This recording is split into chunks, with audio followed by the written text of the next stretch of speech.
For those of you who don't know me, I grew up in Southern Humboldt in Harris. From a homesteading family, just like many of you all. And perhaps that's what's given me the penchant and interest in the built environment and how we actually build resilience into our communities, into our neighborhoods, into our homes. We're in a really difficult and awkward period of transition in this new kind of fire frame that we're in. And so I'm really passionate about, empowering people and bringing, very evidence-based information so that we can all make choices in how we design, build, and retrofit our communities.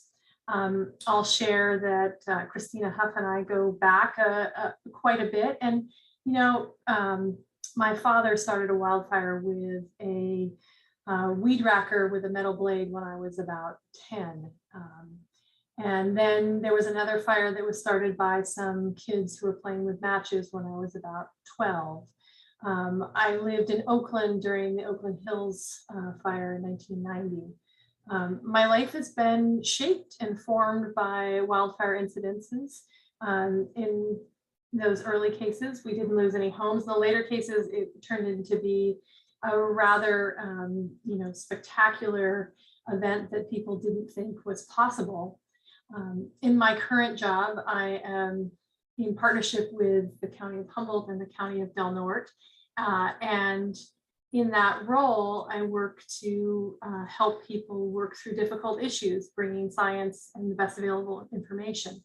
I'm a registered professional forester, but I picked up skills from some of my colleagues over the years in the space of looking at buildings and their performance and the interaction between the landscaping, the forest conditions, the wildland conditions, and how those interplay with the structures that we find so important. And so tonight I've got a presentation that is going to try and strike some of that. And I'm gonna start at the kind of high level and think about and try and put some provocative thoughts together about sort of our evolution as a society in fire mitigation strategies. And then I'm going to do some more teaching and talk about fire exposures and share some recent experiences I've had with some incidences that you may have heard about.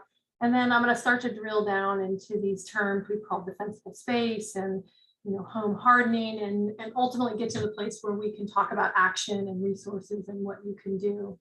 I've got, 40 minutes or so of that. I don't want this to be flat and boring. I really like us to all, be communicative, and I wish we were in person. So I'll do my best. I'm now managing 3 screens, so that shouldn't boggle my brain. But nonetheless, I just want you to know, if I can leave you with any message, and that is that there are proactive and positive things that people can do that will greatly benefit themselves, their families, and their communities. And I want to express that there's tons of reason for hope, even in the face of the kinds of events that the media has really defined as life-altering and game changers and oppressive related to climate change and things that we cannot solve easily. And I just really want to say that collectively and together we can do so much.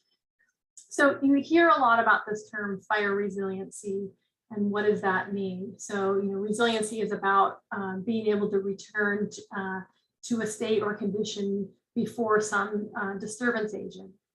In this case, we'll use fire as the example, but how do we fix it? What does it mean to fix this fire issue? And I just really also want to say what an honor it is to be on the stage with Jeff Kane and with Will Harling, some dear colleagues, and I think we all operate in this space and have great respect and like how we can find the different parts that we can all work in. And that's exactly what this slide is about. It's about how do we get to a better condition, a better place where when wildfire occurs, it's not so disturbing, that it's actually beneficial for the environment and doesn't knock us off our trajectory. And to do that, we really have to break down the silos. We really have to figure out how to turn all the dials. There's no silver bullet. It's a multi-pronged strategy that's going to take a while for us to get there. So here's, my effort in the landscape to try and lay out where the options and the opportunities are, right? So, we heard from probably Jeff and Will about the space around wildland management, but there's so much opportunity to better steward our forests and our landscapes. And there's some barriers and there's some challenges and there's some tools to make that work. And then today I'm going to talk about, the resilient home or the resilient built environment and looking at, construction and landscape and defensible space and how those synergistically work with each other. But resiliency is more than that. It's also thinking about land use planning and zoning. It's thinking about our infrastructure and how do we protect both the physical infrastructure and then the community infrastructure that we hold so dear. And then looking at sort of what is the value and role of open space and agriculture for buffers and safe zones, and are our open spaces in those conditions now? How do we think about those in a more geographically dispersed way? Where is the opportunity? But then we can't forget about the early warning systems through weather forecasting and alerts, and how do we get better about that? How do we make those be more effective for us? How do you do that in a really rural environment where you may or may not have cell coverage, where you may or may not have power, all of those things? How do we work as teams? And I don't know if any of you all are in the volunteer fire department realm, but thinking about mutual aid and how we strategically work together across our agencies and systems. It's complex, and I mean, we've got a lot of good effort that's happened in this space, but there's always more room for opportunity. And then, when and after a disturbance, how do we rebuild in a way that's using the best available information so that we can rebuild our communities, our organizations, and support all of our people? So in my mind, this is about something where we need to turn all the dials and we all need to work together, and we need to figure out where those institutional barriers are and where we can create synergies and lift together.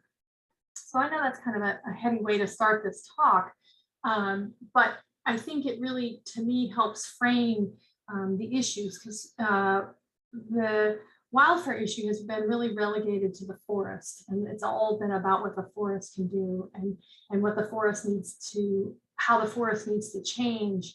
And when you look at sort of the materials that we've been putting out for the last couple of decades, right, defensible space has been the solution, and really the guidance has been about creating a defendable space under the assumption that your friends and neighbors who are either VFD, volunteer fire department members, or work for whatever agency that is responsive to you, in this case would be CAL FIRE, have a safe place to be able to stage so that they can manage an oncoming fire so that it moves out of the crown of the trees into something that is spreading at a rate that you can put crews on, that the flame heights are not too much, that there's too much risk and exposure. And that all works when you've got average fire conditions. But if you look at all of our graphics, they've been about the forest, but we know it's more complicated than that. And so the question I put before you is sort of, what type of fire should we be preparing for? I'm going to give some terms today that may be new to you, may not be new to you, but there's terms like average fire conditions, extreme fire conditions. There's also different types of fire exposures. There's something called direct flame contact, ember exposure, and radiant heat. And I'll define each of those in a minute. I think many of us were captivated in the same ways when we heard the stories of what was unfolding in the campfire in Paradise. And here's just an image of sort of the insidious nature of wind distributed, what are called firebrands, or burning distributions of vegetation or elements coming from our built structures. So, these materials can find the smallest and weakest parts of our buildings. And so how does that fit with our previous messages? Well, it kind of doesn't, because our previous messages have all been about how to manage the vegetation so that that type of event won't happen, because the assumption is that a crew of first responders is going to be there. But when you look at, here's the Angora fire, and the vegetation wasn't involved at all. And in fact, it looks more like, a spaceship came down and zapped this building. But when you detangle it and understand what happened, it's likely that that wind distribution of embers was able to find a weak point in the building and either penetrate it or create a spot fire on or adjacent to it. So how do we prepare for something that in some respects we can't even see?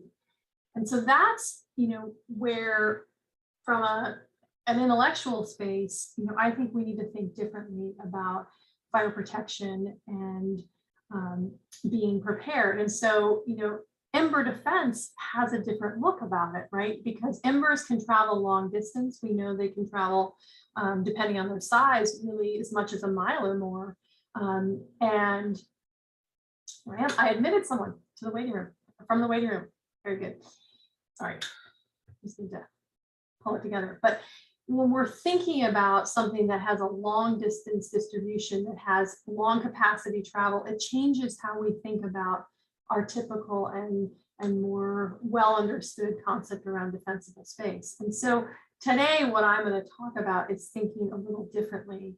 And this concept applies to whether you're in an urban environment, a suburban environment, a very rural environment, or in Southern Humboldt, which has got a lot of amazing parts, but also has its own challenges. So coming back to those terms, direct flame contact, I just want to describe some vocabulary. So the point here is that everyone needs to be prepared for all three types of fire exposures.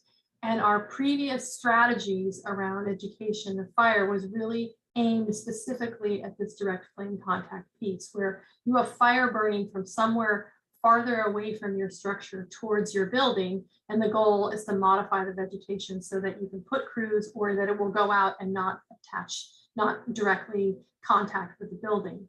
So I think we understand what that's about. This ember piece in the middle panel is a little more complicated, right? Because there's this long distance component of it. And then it suddenly requires us to think about what is combustible near and adjacent to our buildings, on our buildings, and what is permeable on our buildings, such as the vents as shown here, or the weaknesses that gutters present and such. So thinking about direct flame contact with embers requires different strategies, as does being aware of what we call radiant heat.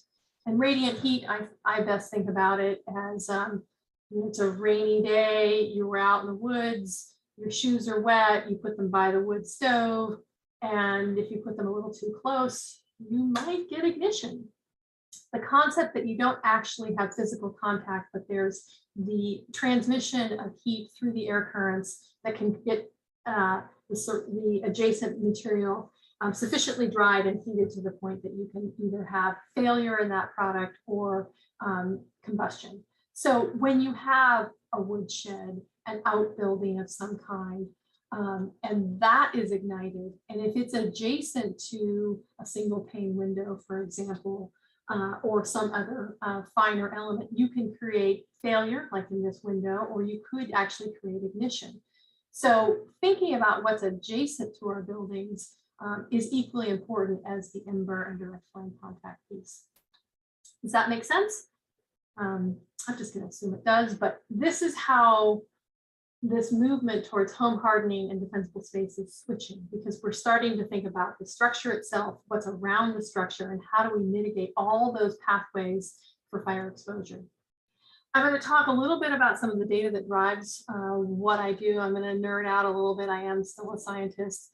And I've had the pleasure of doing some more involved investigations. So one here represented is from Paradise and the Campfire. And what I really want to show is that when you look at the campfire, which was in a oak woodland and ponderosa pine forest, you can see there's a lot of green. And where the green isn't is where the trees are farther away from the structures. Radiant heat was one of the biggest contributors to the damage and loss of buildings in Paradise. And we, myself and my colleagues, did some investigation into better understand these issues. And just to say, of the damaged homes where we didn't have full loss, 63% was related to radiant heat. So once you get ignition in one building, this adjacency piece becomes a significant issue. And that adjacency can cause damage on the windows as well as the exterior walls, just for illustration. if this was a wildland fire where all the vegetation was engaged, you wouldn't see any of this green necessarily left. So the condition of the vegetation gives you some clues to what was happening. Now, what we learned when we looked in at Paradise, which not all of it looks like this Frank Lloyd Wright sort of typical suburban community, but really 73% of homes were less than 18 meters, that's 54 feet of a destroyed structure. The distance to the nearest destroyed structure was the strongest predictor in failure of any of the variables available. So this community effect has a lot of bearing. Now, you all might think, well, I live in a rural area. I know my property, I've got 40 acres, and it's a long way away from my neighbor. But what I want to bring forward is this idea of what surrounds your primary home. Is it a garage? Is it a shed? Is it an outhouse? Is it a woodshed? What are these structures that are within your near curtilage zone, and what are the conditions that they're in? Because their survival affects your primary building survival considerably. So just to show some fun stats, because I'm still a nerd, we did a lot of analysis and used something called decision tree analysis to try and understand better what predicts survival. And what we saw was that, I'm going to turn us down here, is that these are just basically big splits. The computer did a mathematical analysis as to what the relationships were. 73% of the surviving homes were greater than 18 meters away, so greater than 50 feet away. They had less canopy cover, and they were built in the more newer timeframes. There were very few homes that met those conditions. And so what we see is that radiant heat is driving a big part of the relationship.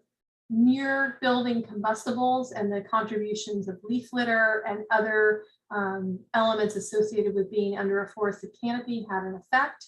And then the era of construction had an effect. So these are sort of teaser ideas, but I want you to understand what is driving the framework for the talk that I'm going to get into. I also, 2 weeks ago, had the opportunity to go to the Marshall Fire in Boulder, Colorado, and I don't know how many of you paid attention to that. That was a fire that started on December 30th of this year, and it was under really extreme wind events. It burned 1,000 structures, and I think challenged a lot of us to think about, well, what happens when you have wildfire in late December, and what is that about, and is it climate change, or what might it be? I went with colleagues from the Insurance Institute for Business and Home Safety, as well as some colleagues from the university. And here's the context: it's a grassland condition on the foothills on the eastern side of the Rockies, and what we saw was not a total surprise.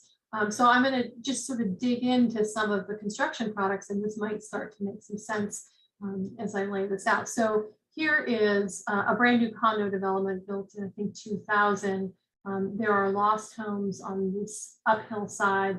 The wildfire suppression community decided that they were going to take a stand right here at this walkway, and they were working tirelessly at it. And basically what saved these buildings here was that the wind died down at about 8 o'clock at night, and that's when things changed.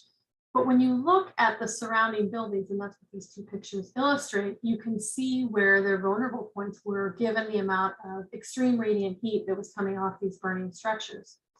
So I'm going to talk about glass for a minute. And we all know that glass has difficult breaking patterns and can be hazardous to us. And so there's something called annealed glass and tempered glass. So annealed glass breaks in shards and it's highly dangerous. Tempered glass has a different, more granulated breaking pattern.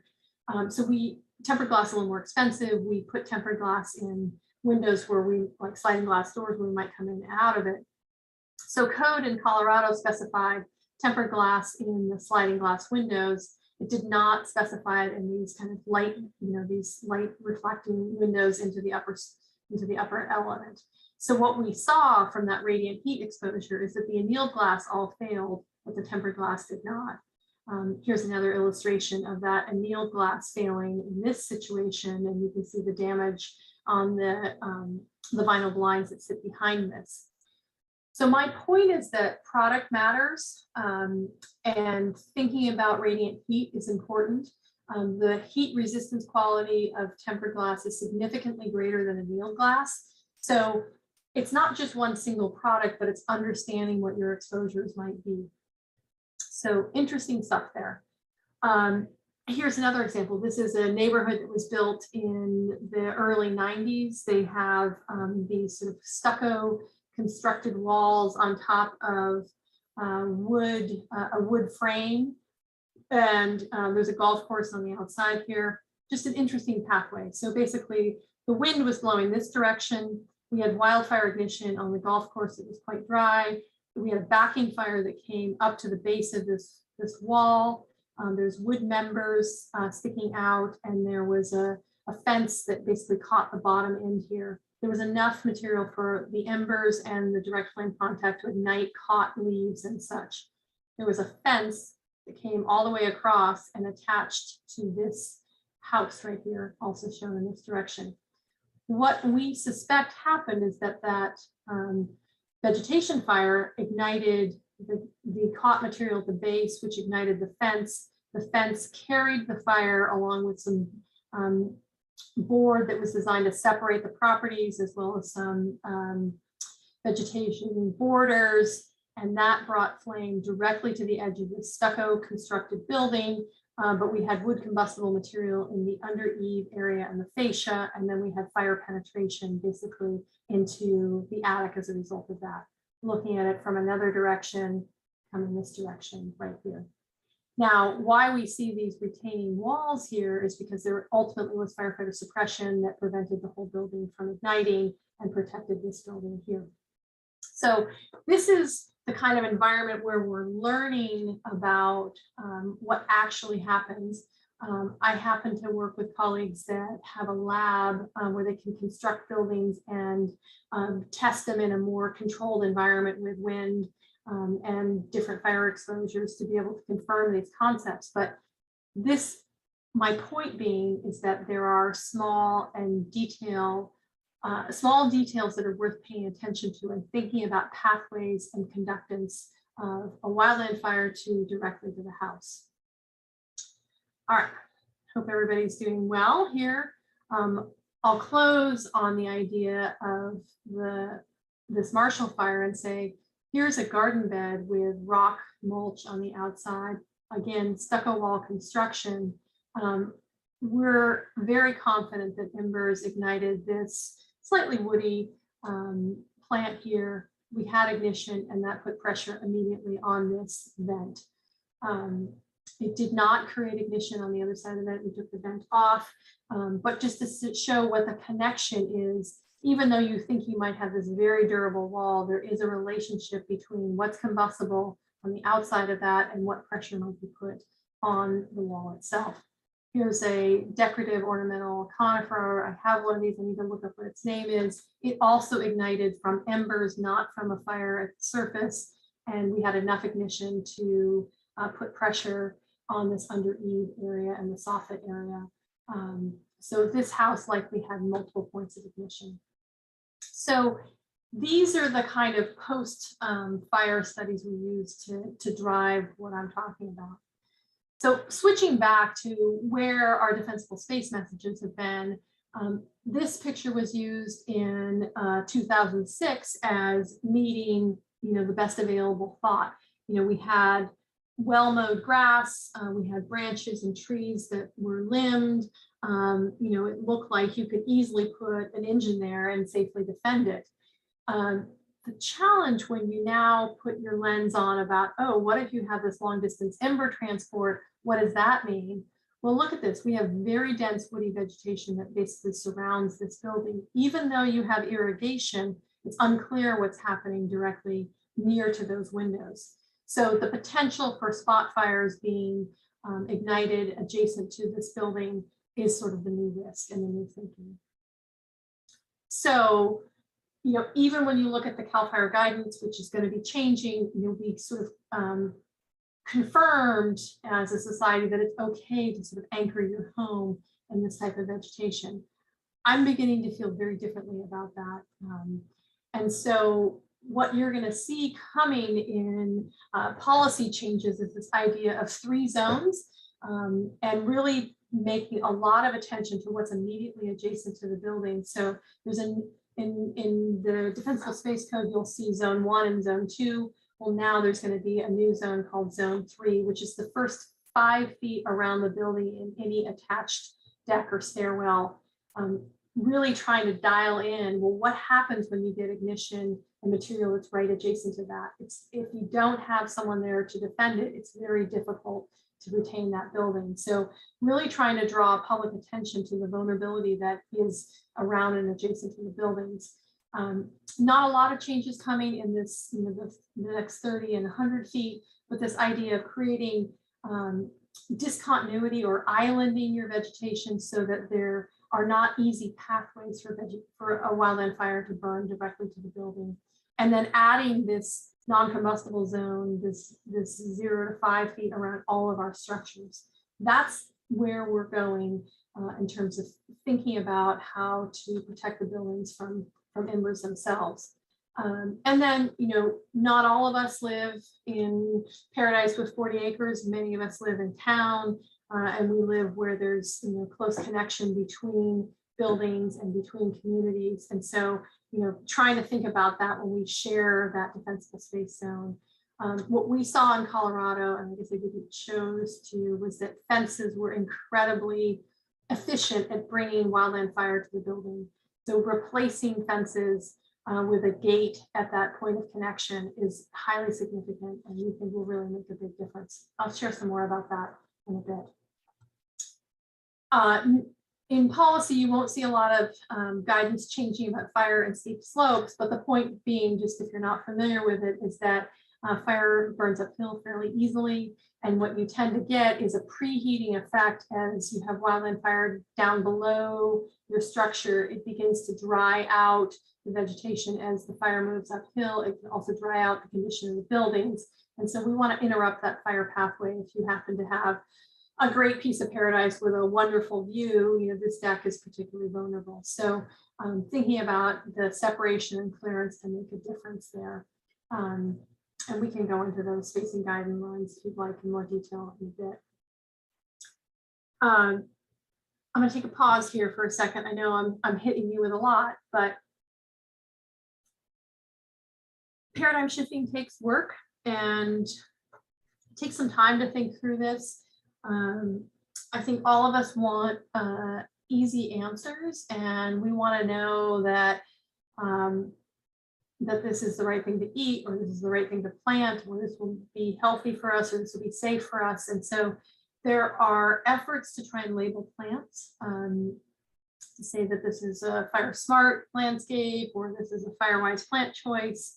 And I'm going to challenge you for a minute and say it's really difficult to do. And if you really want to dig into it, evaluating plant flammability is highly complicated, in part because all of us are different. I know Cheryl's on this call, and she's probably a terrific person for taking care of plants. And I might be good for some of the months of the year, but not good for other months of the year. And so the plant condition changes. And so, just thinking about manzanita, which is a native shrub, right? Its condition changes through time. It sheds its branches and it collects its dead and senesced leaves. And so it accumulates dead material. So there's change in that plant condition. Think about lavender. We start and we plant lavender. It's very lush and very supple when we put it in the ground. And then if I don't water it, or it's the next season, it can get woody and brittle and start to accumulate dead material. So when do you evaluate the plant condition? The point of sale or the point of how I manage it, right? These are difficult things to do. All plants are inherently combustible, regardless of how they're marketed. And so in our shop, what we talk about is where you place them being more important, and then how you maintain them being equally important. Yes, they're amazing native and drought tolerant species, but they can, burn just as easily as anything else. So, the right plant in the right place is really what we're trying to promote, and really thinking about the place more than any other element. So I'm going to start to get into the home and, where are the weaknesses in the home? And here's just some examples. Some of these are taken from that lab I mentioned where, you can see, here's a wall and a roof, and this is a place where you can get accumulation of leaf material. And so we ask the wall to behave as well as the roof. The roof is designed to resist fire exposure, the wall is not. You can also have a rain gutter to roof edge. It's easy for a rain gutter to catch and trap debris. You can get ember ignition in that, and you can also get fire to bypass the protective qualities of the roof based on fire in the gutter. Vents, so this is taken from inside a building. This is a gable end vent. These are under eave vents. When you're blasting those embers at a building, the porous nature of vents, because that's what you want. You want inflow to let warm and let cool air in. You want outflow to let hot, moist air out. They're two-way. You can get penetration of embers, and they can find combustible material on the inside of the building. We talked a little earlier about fence to house connections. You can see it's easy to ignite a fence in a wildland fire situation, and it can carry or bring or wick the fire to the building itself. Disrupting that pathway is what we're after. So I'm sure many of you know Kathy Weber. She worked with Sibel and Julia and I at the Fire Safe Council. There's a brochure, if you haven't seen, it's available, where we start to talk about where those priority locations are and how to think about these issues. So I've got references at the end to draw your attention to. So how do you prioritize in this space? Really, the highest priority is the roof, because the roof is the largest horizontal surface on your building. It is what gets the most exposure, both from radiant heat as well as embers, and then the edge. The vents, because they're porous, and then the vegetation in the defensible space right near to the building. And that's really all about thinking about embers. But where your buildings are close to each other, it doesn't have to be in a residential setting. Really, as I mentioned, it can be your outhouse, your woodshed, your storage shed, your garage. When you've got less than 30 feet between buildings, then there are other elements on the structure itself that may be subject to radiant heat. And we need to think about how we can shore that up, or if you have the opportunity to push those buildings back so that you can manage that radiant heat issue. Roof, number one priority. Just some more images about where those weak points are and what those transitions are. There's opportunities to retrofit and put a 1 hour fire rating on this intersection between these two roof planes, as is in this gable vent here. There are gaps, there are holes in roofs, and here in tile roofs are particularly prone to them. A regular inspection of all those gaps is important. We talked about gutters earlier. Just to say, gutter guards are important, especially non-combustible ones. I don't have a product that I can really recommend. I've got something that I'm thinking about, but keeping those gutters clean is important. I've seen lots of examples about how structures have almost been lost. Embers, embers penetrate. And so where are we at now? Well, the most common foundation vent, gable and vent has 1/4 inch mesh screening. We want something finer to prevent the ember penetration. And there actually are a whole new product and class of vents that are designed specifically to resist both heat as well as embers. And they have sort of different systems and different trade-offs. But there's new listings of materials that meet these criteria. I'm not aware of any building supply company in Humboldt County that provides these, but we can talk about where you might look for them and what the options might be, from through vents to gable end vents to foundation vents. I'm pretty jazzed about this stuff. It's also possible to tack up 1/8 inch mesh screen on your existing vents and give yourself a low cost but additional benefit for what you already have. And that can be added on the outside or the inside, whichever is easier. Eaves, as you can imagine, are places where you get air circulation. You can also get sort of the eddy creation, the circulation of fire and embers. And so these exposed rafters are more vulnerable than a softened or boxed in eave because you can get that circulation happening. What we really want to see is folks have something that is not combustible underneath those eaves. That's why we talk about 5 feet. Windows, as I mentioned earlier, tempered glass is far superior. Look, you can get 330, we can get 335C resistance versus 112C for annealed. In a high fire risk environment, I would go to both panes tempered. You know, it depends on your situation. They are more expensive. I will acknowledge that. Here's car fire redding, potted plant created crack in the first window pane. We didn't have full failure, so I mean that's the good news. But just to illustrate that this is probably a annealed glass on the outside, tempered potentially on the inside. This window needs to be replaced, but the house wasn't lost. So that's a good message. Decks. There's a lot to say about decks. There's great deck guidance about decks. And maybe I'll take those in questions if people have them. There's some new ways to build decks, low cost, that make a difference. But if you get ignition in the deck, it's very easy to carry fire to the house. So thinking about how you might improve your condition is something worth considering.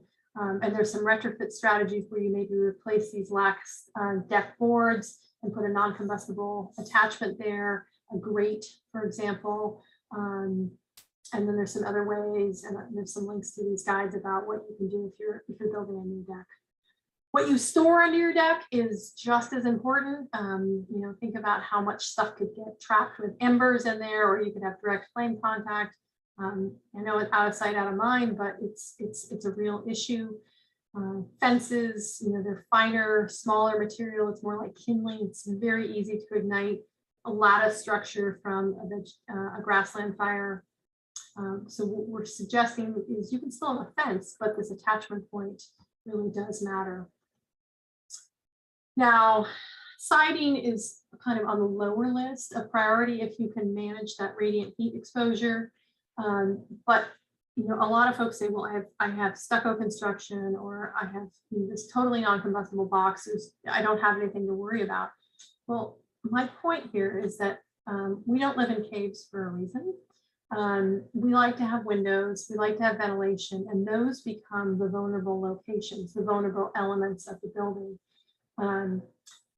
So cladding or your siding does matter if you can make, however, if you can manage the direct flame contact potential or the radiant heat potential, it becomes far less important as the other elements like the vents and the windows are. Here's just some examples of some burn experiments, and you can see the lap siding can be penetrated, and that gets into the stud wall when you've got ignition on the outside. So you can still have this with a non-combustible board like a fiber cement board. You can still get that warping and distortion and get into the cavity of the wall because of those joints. This is a teaser talk just to explain there are elements in the home itself. There are things to be thinking about. And you know, when you've got combustible material right adjacent to the base of the siding, that creates an incredible vulnerability. So you know, we're also having people think about the vertical separation as well as the horizontal separation around the building. Oops, I'm almost done. You know, and then there's some other vulnerable locations, right? What we leave outside. I have a cabin. In the summer, I take my broom inside. I take my doormat inside. I look at places like my underdoor area. During the August fire, I came back to my cabin from Harris, and I opened the front door, and underneath the front door to about 4 feet was just all ash. I'd never thought about how much air exchange was underneath that door and how easy it was to allow embers to pass through. In this case, I had cold embers, I had ash, so I was really lucky. But you know, where you get dirt collecting in your building, that's probably gives you some indication that that's impermeability. What about pet doors and open windows and all those things, right? When it's time for evacuation, all of those points need to be sealed. Solar panels have some vulnerability, but it's more about the material that's collected underneath and you know, trying to manage that as best as you can. So as I conclude here, I just want to say that in my opinion, you know, I started by saying that we're sort of in an awkward period of adjustment. I think the building loss issue is pretty predictable. We have to make some changes, but I do think we have some much clearer evidence-based information to give us choices and options and strategies. And I'm really quite optimistic about how we can put that adaptation into our built environment and figure out how to live in California. I'm not afraid to live in California. I just want to use the best available products with the best insulation and maintain it well so that, you know, my home is good for my kids and our future generations to the best of our abilities. When you think about this issue, though, we really, you know, related to other natural disasters, you know, we don't fight earthquakes and tornadoes or hurricanes. We don't have a fighting force for that. We don't have, you know, an earthquake fighting force like we do in a wildland fire situation. What do we do with those disturbance agents? You know, we adapt and we build smarter. We built California in the condition we see it with the expectation that there's either a volunteer or professional firing force to be able to save us. And they work darn hard, but sometimes the system gets overloaded. So what can we do to help them?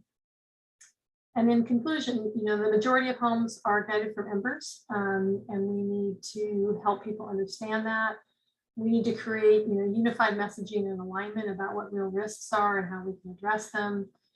You're going to see changes in construction codes for new homes, but the challenge is, you know, how do we incentivize upgrades to our existing structures to manage the ember and radiant heat issues?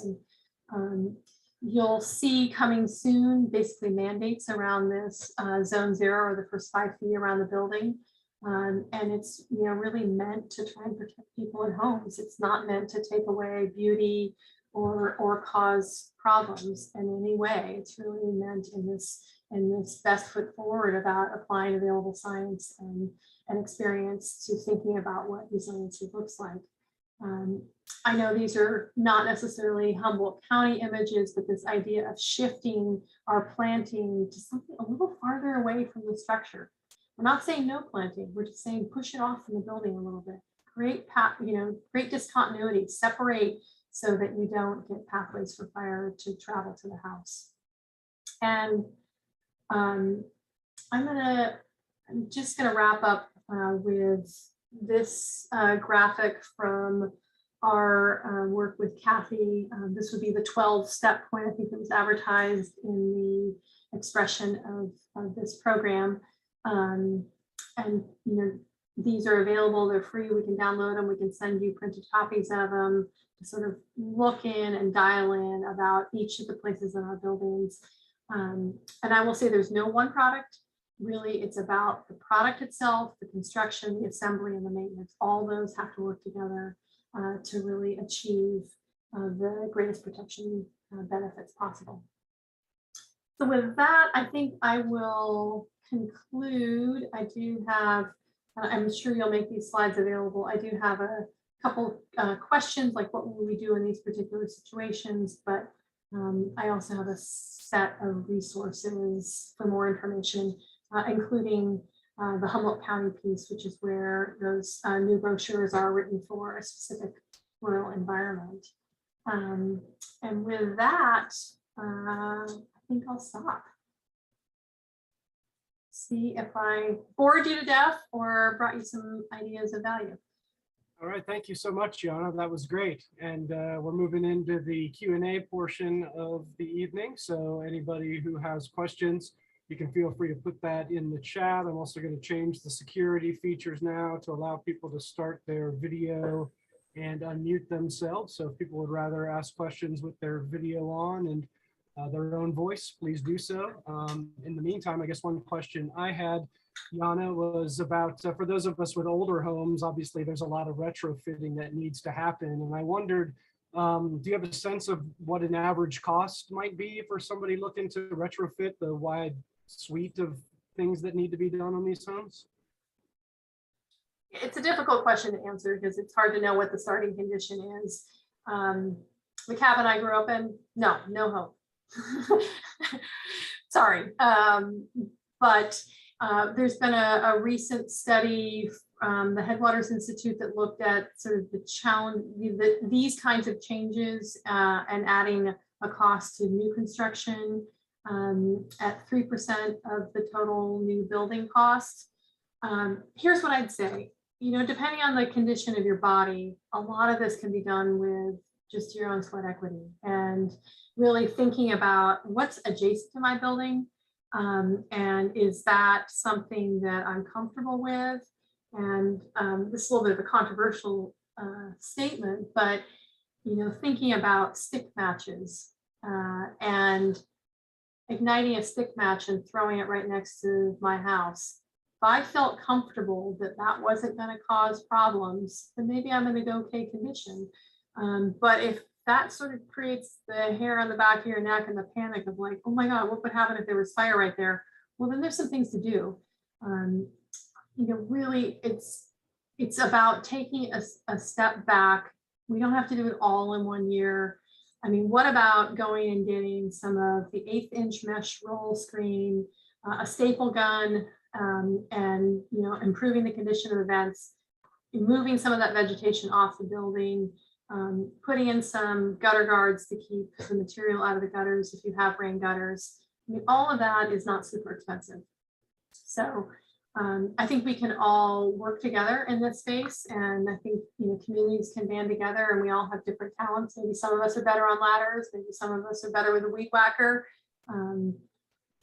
maybe some of us are better in the construction space, but working together, I think is quite possible. So it's not overwhelming. And thank you. While we wait for any more questions, are you seeing communities get together and do this on a group scale where you've got a neighborhood, or obviously in these rural communities, there's a lot of talk these days about things that need to happen in regards to fire resiliency. But I'm wondering on the home front, if you're seeing much community engagement of people getting together, neighbors helping neighbors, that kind of thing. Yeah, I do. I mean, what I'm amazed is the vocabulary is changing. And the awareness, the terminology awareness is changing. I think, these acute versus chronic issues, right? The acute issues is wildfire coming to me today. The chronic issue is, I know wildfire could come. I think a lot of us wait till the wildfire is on its way and then panic, and then try and do this all in the last minute. I think it's hard to feel motivated, but the winter is a great time to do a lot of this stuff when the threat is not there. I'd like families to be thinking about when we gather for the holidays, moms and dads and kids at various different ability levels can what happens if you go spend a half a day working on the place? What do you achieve, right? These are doable things. The vent piece, I mean, that could be done depending on your house in a couple hours, right? It just really depends on the scale of the building. Where you've got adjacent buildings, those get a little more complicated. And we talk about deployable metal shutters as a temporary strategy. We talk about other ways to try and make some protection benefits. In the evacuation space, what do you do? What's possible for the things you haven't fixed? Those are difficult choices. And how to manage your water in that moment, and make sure you reserve some for your fire wildland firefighter team to come in. But we didn't build this landscape overnight, and it's going to take us a little while to get there. Thank you. We have another question in the chat. It's this doesn't apply directly to home, and they missed the other talks, but how do you deal with tan oaks specifically? You cut them and they resprout. They tend to break under wind or snow, adding additional fuel ladders. They are important to wildlife, so we tend to be in a quandary. Any thoughts on that? Yeah, it's a hard one. I mean, there's so much. We live in a community, in a landscape with so many sprouting species. I mean, the drone does the same thing. Redwood does the same thing. It depends on what tools in your toolbox. Smothering sometimes works. Vigilance works. It depends how much energy you have, how many trees you're talking about. From an integrated pest management perspective, there is the tool of a herbicide application to the cut stump, applied in a very limited and specific and targeted time, very low chemical, but that's not in everyone's tool. The plastic and smothering, I've seen work in some instances, not all instances. There's the stump grinding It depends on where the tree is, but it's difficult. I will fully acknowledge that challenge. So another question came in. We have some blackberry thickets that give some added building security. What are your recommendations about that? I mean, blackberry doesn't burn in all conditions. The problem that we face is that when we're under condition to burn, does the rest of the state. And so we get into this crew availability issue, which may mean those blackberries are in a much more receptive condition. You know, from a maintenance perspective, I would try and get those blackberries out of there. Goats, digging are some of the other strategies, but yeah, I mean, the point is that if you've got some more space around the building, it's easier to maintain the building in and of itself. So there's some added benefit to pushing that vegetation back a little bit further so that you can work on all sides of it. Great. So any other questions out there? We've got Yana here. So if there's more that came up in the talk, we'd love to know. People can turn on their video and also their mic if they want to ask a direct question. Otherwise, we'd encourage folks to put some more questions in the chat. I wonder about firewood. I mean, obviously, a lot of people have firewood around their homes. So that's something you recommend that people keep at least 30 feet away from the structure, I assume? Yeah, I mean, it's an interesting challenge because in the winter, it's sort of less of an issue, right? And in the summer, it's a great issue. For me and my cabin management, I will leave my firewood on my front porch in the winter. And then when I know I'm going to be not there very frequently and it's drying out, well, that firewood, you know, I only keep a small amount just for, you know, every couple day use. I take that off. I mean, I really change what's on my decks, and I think about what's around my buildings during that drier time period. You know, the question is really, what are you going to regret, and how do we manage what we have? And you know, no one wants to go out in a terrible rainstorm to go get their firewood, but you know, at the same time, maybe we don't leave it there all year. Maybe we don't store a cord and a half on the front porch. You know, working through that is I think the thing we need to be thinking about, and thinking about the seasonality of it. Mm-hmm. And I saw in some of the photos that you have pea gravel and things like that around some of these houses. I'm wondering about flammability of just bare soil, and if you recommend kind of a pea gravel you know, thing around the house, or concrete, or if simply bare soil is. Yeah, I mean, those are all real issues. I mean, it rains a lot here. We've got a lot of grass. We've got a lot of vegetation growth. It takes a lot to manage that. And can you get a weed barrier and then something non-flammable on top of that? Not every scenario has been tested. It really depends on what is adjacent to the building, whether it's a perimeter foundation, whether it's post and pier, whether the siding comes down low, you know, what the particular situation is. I would say the best you can do is set it up so the maintenance is easy and manageable. My cabin's on post and pier. That's not ideal. I have to do a lot of pulling stuff out from underneath my cabin to try and manage the light that, you know, intrudes underneath. But I'm also afraid to put some kind of mesh, because then I might not be able to manage that vegetation. So it's a little easier for me to get access to it year round. I finally stopped the habit of storing my extra building materials and other things out from underneath the house. It's so tempting. I think you have to figure out the system that works for you. My cabin's in the grass. There's a lot of harding grass. It seeds everywhere. Pea gravel would be a nightmare for me because the harding grass will root right through it. I weed whack really heavily, and I work hard to, you know, get something that's pretty short. So even if I do get flame contact, it's not going to have much, you know, height on those flames, and so it won't ignite anything. Managing under the deck is particularly challenging.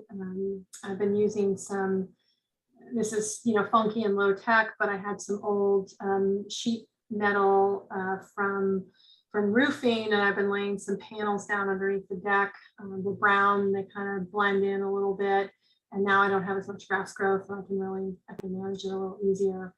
So figuring out a system that works for you is what it's about. And whether it's you and a weed whacker, whether it's a weed barrier, whether it's a physical barrier so you don't get the light penetration, those are all good.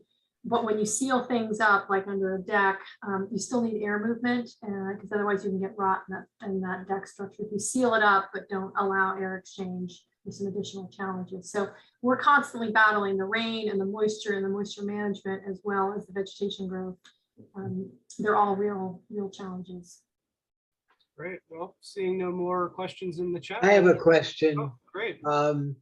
Does your institute work at all with the insurance companies? We've been in a really horrible situation where most people have lost or are paying a lot of money for fire insurance. And you'd think that if people are taking some of the steps that you're recommending, that the fire or the insurance companies, I know they tend to blanket a zip code and say everyone in this zip code is now at high risk and they're all going to either not get insurance or pay a huge amount.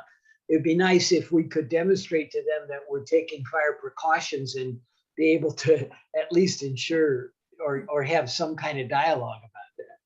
Yeah, I hear you, Jimmy. And these are complex issues. And I have some interaction with the insurance space, and it's probably a 40-minute conversation that we need to have about where we're going. I have some optimism that things are changing, and the insurance market is really complicated in how it's managed in California, in part through a citizen initiative from the 80s that makes it difficult to manage risk in some ways. And yet, trying to deal with it from the point is, I'm just going to say, and I'm not a defender of the insurance companies, but we do need insurance, because if we don't have insurance, we can't sell. We can't sell our properties, and suddenly our properties have no value.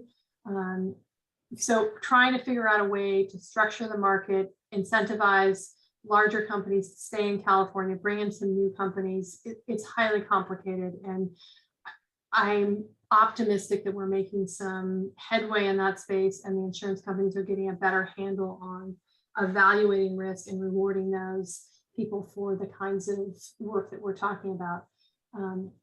The biggest challenge is, how do they do that in a way where they don't have to send somebody out to every property? Because the expense of doing that is greater than often the value of the insurance policy itself. Maybe that's a little wonky and nerdy to talk about, but there are a lot of good folks working in this space, and I'm feeling more optimistic about where we're going to get. That was a great question. Anybody else out there have questions they want to chime in real voice or add to the chat? It looks like we've got some. We're looking at Firewise or Garber Village may help with insurance, also Mattoll, Shelter Cove, Benbow, etc. Yeah. Harborville. So that's good news. Yep. And Firewise might be the vehicle. It might be somewhere else. I mean, these are dynamic systems. In Santa Rosa, there were a number of Firewise communities that burned. But that was the Tubbs fire was 2017. That's 5 years ago from now. I mean, our evolution in thinking has sort of had a quantum leap since 2017, especially in this understanding what defensible space means adjacent to buildings. So, I think it's all about becoming more aware and fluent in this space with what the risks are and managing those risks better. But I totally support communities working together, and I'm really inspired by what communities can do. And I mean, Will Harling's message, I think, is really powerful around what communities can do together. And this is kind of the same sort of stuff. It's just applying it at a more fine scale at the immediate curtilage and space we live in. On behalf of Friends of the Lost Coast and the Bureau of Land Management King Range National Conservation Area, thank you for tuning in to Lost Coast Lectures. To view the complete archive of recordings from this series, or to learn more about our work inspiring a passion for nature, visit Friends of the Lost Coast online at lostcoast.org.